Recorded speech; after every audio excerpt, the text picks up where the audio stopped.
He's talking about the condition of humanity. He's using a lot of words. Now, here's the thing.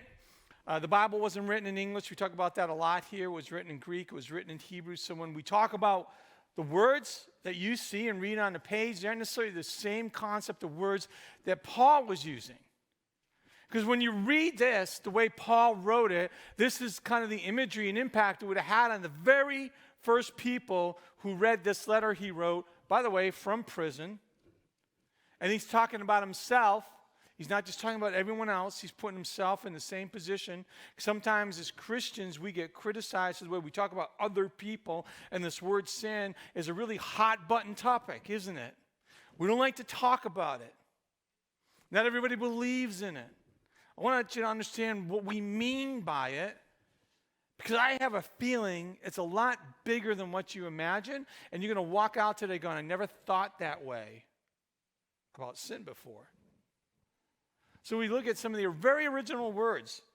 When you read the word disobedience, once you were dead because of your disobedience. We think of disobedience as what?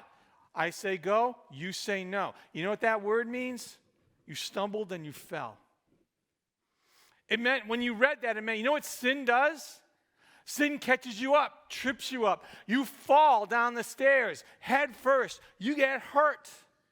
It caught you off guard. It raised up, and it was something you didn't expect. And next thing you know, you're injured or you're hurt or something went wrong in your life because it just tripped you up.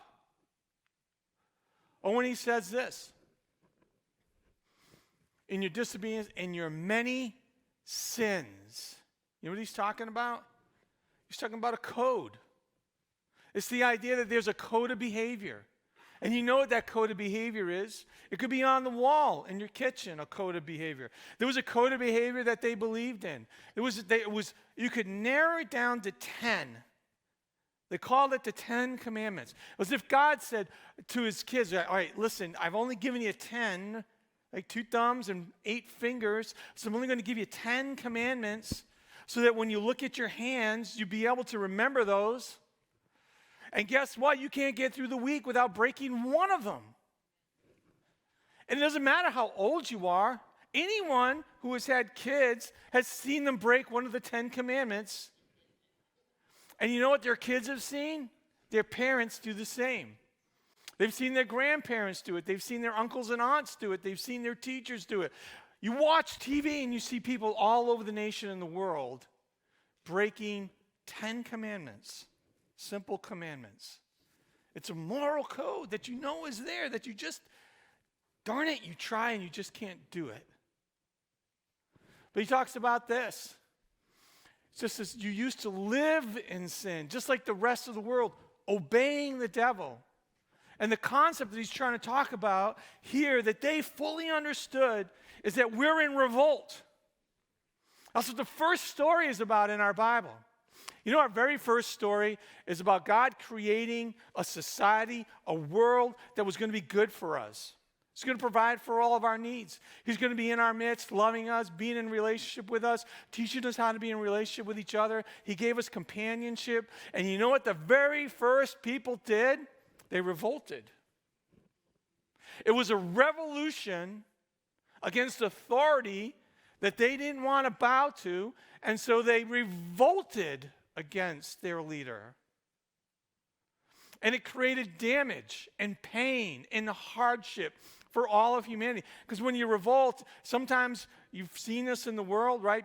We see people revolt against authority, and you think, oh, they're going to be good. They're going to take the place of that authority. And then what do those people typically do? In time, they become like the powers they overthrow. Because of sin. It's also a sense of betrayal. There's a relational aspect to sin, where God, who has given us everything that we need, who loves us, wants to direct us and lead us, and has built an operating system and that code that we get to live by, and we betray him, we leave him, we reject him, we're going to do our own thing, and we walk away from the relationship. Paul says that's sin.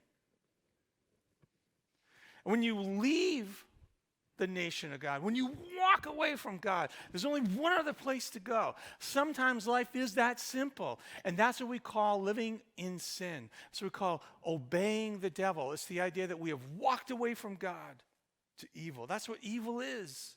It's the rejection of God and his way. And if God's way is love, then what do you think that means when we walk away from God?